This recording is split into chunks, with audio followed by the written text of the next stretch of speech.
All right, I am reconvening the county council and the livestock hearing. It is now 11 a.m. President of the room, Commissioner Hensley, myself, Commissioner Minty has had to step away. We'll go ahead and pick up. Deputy, we've kind of been through the report. We've heard from the complainant and from the dog owner. I don't know that we need to really go through the report unless there's specific report questions. I do have just a couple of questions kind of overall. We've seen a photo provided by the complainant of two of the dogs being Titan and Noko, but not certain on Piper's guilt. So maybe walk through your findings on why Piper was involved or how you found Piper to be involved in the killings. Piper's the one that was probably outside the fence. Mm-hmm. You can find blood on Piper. No.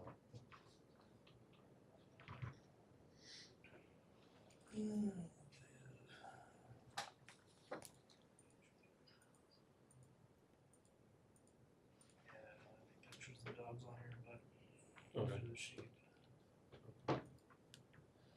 And those we had in our reports that we got earlier. Yeah, I guess I don't have any pictures of the dogs. It was my understanding that all three dogs were involved. So all three dogs were impounded as witnessed by the sheep owner. Okay.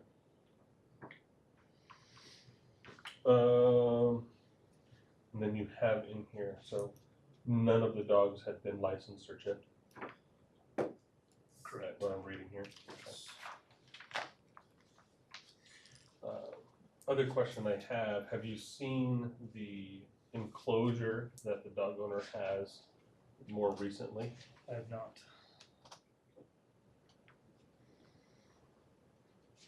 In your opinion, when you saw the enclosure, or when you picked up the dogs, had they made a pretty concerted effort to confine the dogs? I didn't inspect it. The enclosure that she told me about was in the back of the house. Mhm. So we never made it to the back of the house to actually look at it. Okay. So I don't know what it looked like before or after they made any repairs to it. Commissioner Hensley? Kevin? I'm struggling a little bit, and we might call the sheep owner back up here in a second to maybe help me get through here. I certainly believe that there's reasonable suspicion to believe that Piper, the white dog, if I remember correctly, the Pyrenees, is involved. But I'm struggling a little bit to make the leap that he's actually involved with the killing with him outside of the fenced enclosed area. I was hoping that Deputy Brown would be able to articulate, maybe something in the feces at the pound later, or blood on his fur, or something like that. But the owner of the sheep has testified, and I believe him to be 100% accurate, that there were a lot of dogs in there, so they were even more involved than Piper, is what it sounds like to me, and I think that to be fact. But to make the leap that we're actually going to levy penalties for Piper being in there, I'm missing a piece there. Anything? David? Yeah, I got nothing on that. Okay. We didn't, fortunately, we didn't have the opportunity to do the whole feces deal like we did on the last one with these guys. Okay. Any other questions for David? No, not at this point. I've got some statements I want to make, but I'll wait till we get to there. Okay, cool. You have other questions for anyone else? No. Okay. I think I'm okay. All right, appreciate it. Thank you very much. So what I do think, and I think I hear you saying as well, Commissioner, is that we have sufficient evidence to find both Noko and Titan guilty of killing these two sheep. Are you in agreement with that? Yes. All right, then I would make a motion that we find Titan and Noko guilty of killing two sheep of the dog owner, Mr. Gears. Second. We have a motion and a second. Take care of this piece first. Any other statements, conversation, questions, comments, concerns on this piece? No. All those in favor signify by saying aye. Aye. Chair votes aye, motion passes. As to the dog Piper, I don't believe we have sufficient evidence to find Piper guilty of killing. You agree? Yes. That being said, we'll just kind of move on. I believe though that, okay, so now I need some guidance here. I think it's easy on the fines, but I don't know about the boarding and the impound fee. Can we charge the boarding and impound fee for a dog we don't find guilty, counsel? I guess a follow-up question to that is, do you believe Piper was chasing livestock? Ooh.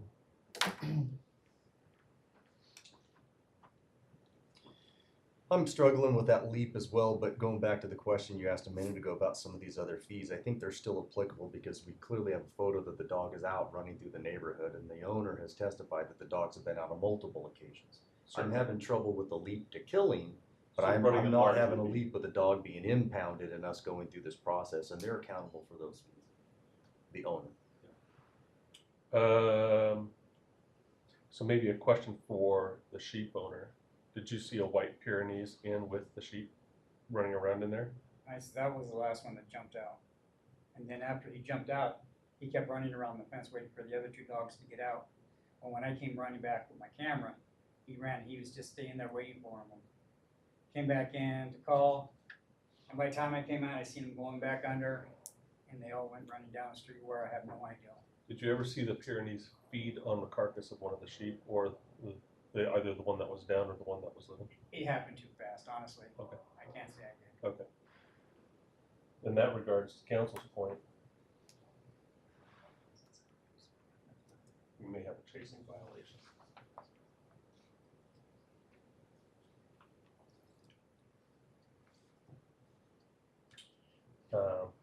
Not that there has to be a penalty, right? So, but what I think I would recommend is that we maybe take into account information we do know, don't know, but find, because she was seen inside, or he added, inside the enclosure, find Piper guilty of chasing. Second. We have a motion and a second to find Piper guilty of chasing. All those in favor signify by saying aye. Aye. Chair votes aye, motion passes. Now as to the fines, and then we will also address the affidavit. We have impound fees of $150, boarding fees $15 per day per dog of $405, microchip fees of $15 per dog, $45, and license fee of $20. So we have $660 for total. As far as civil penalties pursuant to ORS 609, I would say a levy of $500 per dog that was guilty of killing. Do you have any recommendations of the dog that was guilty of chasing? Anywhere, that's a not more than.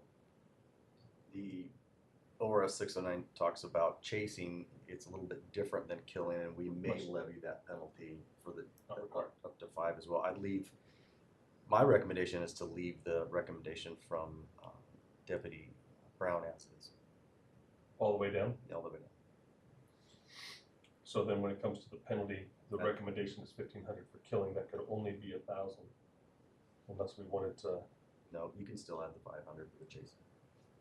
Okay. And based upon the history of the dogs continually getting out, I'm fine with it being as is. Okay. And restitution to the victims of $500. I think That's $250 per sheep. Is that accurate? I'm going to tip my hat to Mr. Beers. I know, right? I love your last name. We double these for everyone. Our standard. I know you said no, and I'm gonna go with your wishes on this. But I'm just I don't know who has the money, you don't. Let me just finish. But I'm gonna tip my hat to you. I think that is more than fair on restitution because our history is to double livestock. So thank you, Mr. Beers, for being cooperative with your neighbor. So I'll make a motion that we assess animal control fees of $660, civil penalties pursuant to ORS 609 of $1,500, and restitution to the victim of $500 for a total of $2,660 to the 3 dogs, and require that the dog owner sign an affidavit that the owner can find all of their dogs in a manner that they cannot run at large, cause harm to people or livestock. Second. We have a motion and a second. Other discussion? Not discussion, but a comment, and I just made one of them a minute ago when we were talking about restitution to the victim, Mr. Beers in this case. I do appreciate you saying that. That's being a good neighbor, so thank you for that. But I would make a comment to the dog owner really quick, and I don't want to sound rude at all, so please forgive me, and I know that you're kind of struggling with this, Ms. Harmon. I can understand that. Mr. Beers made a comment that he could shoot the dogs, and I want you to recognize he's 100% right in that, and we see that happen a lot when somebody has dogs out and they're chasing and killing livestock. A lot of owners will just go out and take care of it right then. So you're doing a lot of hard work to keep these dogs fenced in, and I greatly respect that and I appreciate that. But I just need you to recognize the next neighbor may take an entirely different action on this situation, and they're 100% justified in doing that. So if you want to keep your dogs, they can't leave your property. Your dogs have a history of killing animals. Once they kill, they continue to kill. If Mr. Beers wanted your dogs put down, I likely would have gone with that. The only reason that I'm not making that motion is because your neighbor doesn't want your dogs euthanized. But please understand, if this happens again, I likely won't listen to your neighbor if they make that same response or recommendation, okay? I'm not trying to beat up on you. You're doing the right thing right now, and I appreciate that a lot. But this could be handled much differently. So please keep your dogs on your property. Maybe as a follow-up, I think it's important that you understand, should there be another occurrence with both Noco and Titan, okay?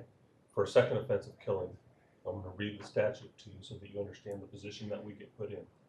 The county shall impose a civil penalty of not less than $500 and not more than $1,000, and the county shall, which means we have zero latitude, require the dog to be put to death in a humane manner.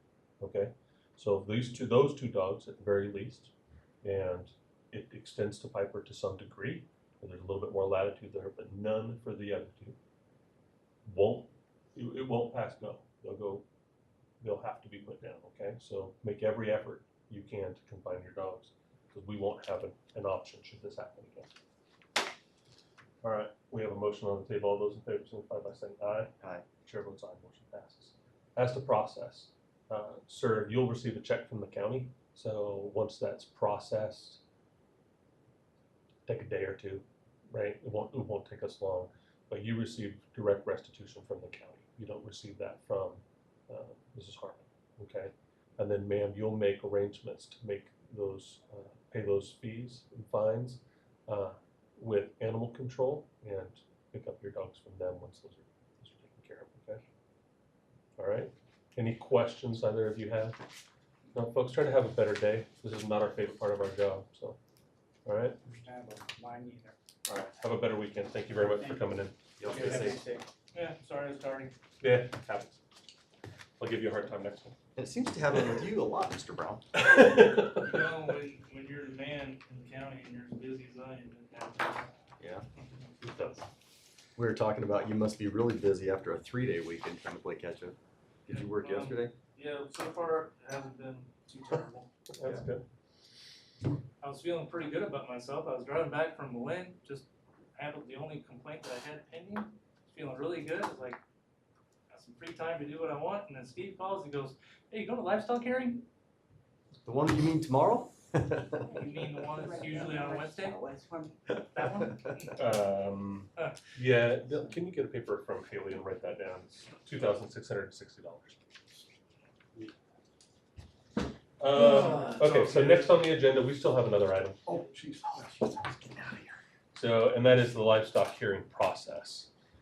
Oh, right. And you're happy to, welcome to stick around if you like, Deputy. So, at the request of many people, I went ahead and have had two different conversations with Justice Karen Oakes about $2,660. $2,660. Yes, ma'am. Okay, thank you. You're welcome. About, try to do that right now. Justice Oakes taking over livestock hearings for the county. And then we would then be the appellate board, should somebody appeal the decision of the judge. I've had a couple of conversations with Justice Oakes, and she is willing to do that. So we would just have to make a decision on a couple of things. One, is that the road we would want to go? And then you would then write them into justice court, cite them into justice court versus citing them here. The other thing is, as a whole, the justice feels as though she is underpaid and would like some compensation for taking on these additional duties, and really her compensation evaluated as a whole. I would say currently we pay the justice of the peace $46,000 a year for her work. She's requested an increase to $64,000 annually. It has been brought to my attention that she currently makes $1 an hour difference from her staff. So that is where we're at. Things for us to consider. I think 18,000 is a lot, by the way, and I think that would be excessive. But I also agree she's probably pretty underpaid for the work she does. Questions, comments? I think we have two issues really. Number one, her compensation, and that's not uncommon for us to take a look at compensation for employees. And I've said once, if I've said it, or I've said 100 times, if I said it once, I think that we need to be in the market so we can recruit and retain quality staff. So I think it's probably in our best interest to look at her compensation package first and see if that is truly where it needs to be, and then make some decisions moving forward about workload. So I'm concerned that if we have a conversation about her taking on livestock hearings, then does that leverage compensation later? I feel like our best course of action is a compensation review first, and then take a look at what else could she be doing to help out the commissioners, and how does that factor into that compensation package? That's kind of where my head goes.